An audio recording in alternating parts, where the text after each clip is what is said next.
आज की मॉर्निंग बिल्कुल नॉर्मल शुरू हुई थी, लेकिन एक छोटी सी गलती ने मुझे इतना पैनिक कर दिया कि लगा पूरा दिन ही ख़राब हो जाएगा। सुबह से किचन के काम, ब्लड टेस्ट की अपॉइंटमेंट और घर की रिस्पॉन्सिबिलिटीज़ सब कुछ एक साथ चल रहा था।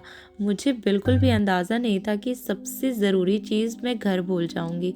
चलिए आज का दिन आपके साथ शेयर करती हूँ। अस्सलाम वालेकुम friends, welcome back to my channel. I hope आप सब ठीक ठाक होंगे। तो जी यहाँ पर सुबह का टाइम है और मैं बना रही थी नाश्ता। तो पहले मैंने सबको नाश्ता कराया, उसके बाद जब मैं खाना बनाने आई तो मुझे पता चला अदरक लहसुन पेस्ट ख़त्म हो चुका है। तो ये मेरे लिए एक बड़ा मसला होता है अगर खाना बनाते वक्त मेरे पास अदरक लहसुन पेस्ट ख़त्म हो जाए तो, क्योंकि मैं हमेशा इसे पीस कर रखती हूँ लेकिन कभी कभी भूल जाती हूँ। और जब भूल जाती हूँ ना तब मुझे ये काम भारी लगने लगता है, क्योंकि उस वक्त काफ़ी ज़्यादा काम होते हैं और उसके साथ एक और काम बढ़ जाता है। तो ऐसे टाइम पे ना ये काम मुझे एक्स्ट्रा लगता है। तो खैर यहाँ पे मैंने बहुत ज़्यादा तो नहीं लिया था, थोड़ा ही अदरक लहसुन बस, क्योंकि मुझे जल्दी थी यहाँ पर। तो मैंने इतना ही इसको ग्राइंड किया और उसके बाद ना मैं यहाँ पे यखनी पुलाव बनाने के लिए आ गई थी। तो अच्छा, इसमें गोश्त मैंने डाला और सारे मसाले डाल के यखनी मैंने इसको चढ़ाया और मैं चली गई दूसरे कामों में लग गई। अच्छा, मैंने घर के सारे काम निपटाए, उसके बाद ना जो इम्पोर्टेंट काम था वो मैं भूल गई। मुझे ना लेटर रखना था बच्ची की, मेरे छोटी वाली बच्ची की डॉक्टर अपॉइंटमेंट, हॉस्पिटल की अपॉइंटमेंट थी ब्लड टेस्ट की। और वो ब्लड टेस्ट मेरा बहुत महीनों के बाद आया था। मतलब हम लोगों ने बीच में किया था लेकिन वो इसका सही ब्लड टेस्ट नहीं हुआ था, इसके बाद दोबारा करना था। तो वो इतना ज़्यादा टाइम बाद आई थी अपॉइंटमेंट, तो वो बहुत ज़्यादा इम्पॉर्टेंट थी।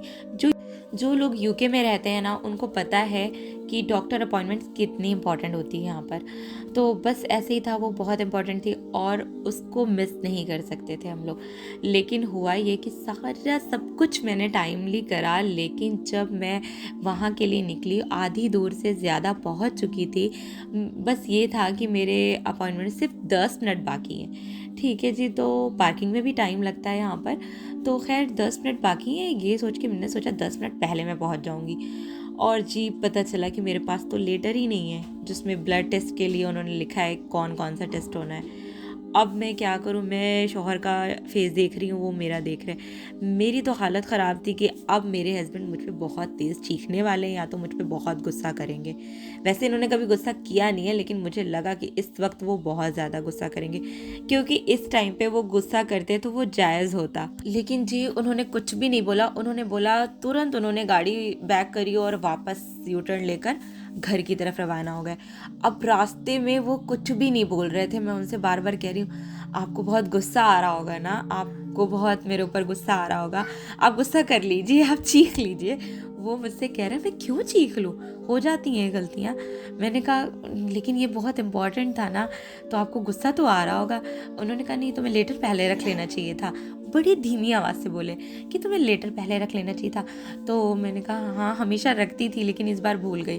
तो मतलब ऐसा हो रहा था कि जैसे मैं चाह रही हूँ कि वो गुस्सा करे, लेकिन मेरे अंदर डर था उस वक्त इतना ज़्यादा। अच्छा, ये मैं ना क्यूब्स जो आप लोग देख रहे हैं, ये क्यूब्स हैं संतरे के, ऑरेंज के। जो मैं उसके छिलके होते हैं उसको मैंने ग्राइंड करके रखा हुआ था, फ्रोज़न करके। ये मैं मुल्तानी मिट्टी में मिक्स करके फेस पे लगाती हूँ कभी कभी। अच्छा, तो फिर उसके बाद ना इन्होंने गाड़ी इतनी स्पीड में चलाई और चला के ये घर लेकर लेटर उठाया और वापस चल दिए। ठीक है जी, तो लेकिन वहाँ पर ना हम लोगों ने एक चीज़ अच्छा किया था, जब बच्चों का यहाँ ब्लड टेस्ट होता है ना, तो बच्चे को ये नहीं है कि डायरेक्ट वो ब्लड टेस्ट कर लें, कि मतलब ब्लड निकाल लें। ये ऐसे नहीं करते। यहाँ पे 1 घंटे पहले आपको एक ट्यूब दिया जाता है जो नम कर देता है उस जगह को, नब्स को, जहाँ पर लगना होता है, इंजेक्शन से ब्लड लेना होता है, उसको सुन कर देता है। ठीक है, तो वो ट्यूब लगाते हैं, पहले दोनों हाथ में बच्चों के लगा देते हैं और उसको 1 घंटे के लिए बैंडेज कर देते हैं ताकि वो उस एरिया को सुन कर दे।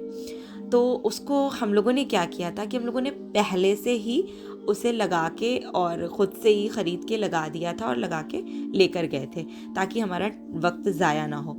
तो वहाँ पर वरना वो 1 घंटे पहले लगाते हैं और उसके बाद वो ब्लड टेस्ट करते हैं। तो उन्होंने जो अपॉइंटमेंट दी थी वो उसी के हिसाब से दी थी कि 1 घंटे पहले आके मैं लगवा लूँगी, उसके बाद वो ब्लड के लिए लेंगे। तो खैर मेरे लिए ये अल्लाह ताला ने बेहतर कर दिया था कि मेरा टाइम नहीं निकला था। लेकिन मैं रास्ते भर, तो ये बात हम लोगों को दोनों को नहीं पता था कि ऐसा होगा, लेकिन हम दोनों घबराए हुए थे कि टाइम से हॉस्पिटल पहुंच जाएं। अच्छा जी, खैर हॉस्पिटल पहुंच भी गए और ये लेटर भी ले लिया, ब्लड टेस्ट भी हुआ। लेकिन मैं बहुत ज़्यादा हैरान थी कि बंदे को तो गुस्सा आ ही जाता है। मैंने अक्सर सुना है कि छोटी सी गलती औरतों से होती है तो शौहरों को गुस्सा आता है, लेकिन यहाँ तो इन्होंने बिल्कुल भी कोई रिएक्शन ही नहीं दिया गुस्से वाला, और इतना नॉर्मली बिहेव किया कि मैं खुद हैरान। और नेक्स्ट डे ना मुझे बोले कि चलो बाहर खाना खाने चलते हैं। तो मैंने इनसे पूछा, क्या आपको कल मेरे ऊपर गुस्सा नहीं आया था? तो इन्होंने कहा कि गुस्सा नहीं आया था, लेकिन मैं परेशान था कि टाइम पे वहाँ पहुँच पाऊँगा या नहीं। तो गुस्सा करके भी मैं क्या करता, तुम भी इतने सारे काम में बिजी होती हो, कभी भूल जाती हो, तो ये छोटी छोटी चीज़ों पे चीखना चिल्लाना अच्छी बात तो नहीं है। मैं हैरान भी हो रही थी और अल्लाह का शुक्र भी बहुत किया मैंने कि अल्लाह ताला ने मुझे ऐसा शौहर दिया कि मतलब मेरी गलती पे भी ना वो मुझे समझा देते हैं कि नेक्स्ट टाइम कोशिश करना, सबसे पहले तुम ऐसा करके रख लेना, कोई भी गलती हो ना, ये मुझे समझा देते हैं गुस्सा करने के बजाय। तो अल्हम्दुलिल्लाह, अल्लाह का बहुत बहुत शुक्र है। क्या आप लोगों के शौहर ऐसी गलतियों पे गुस्सा करते हैं? कमेंट्स में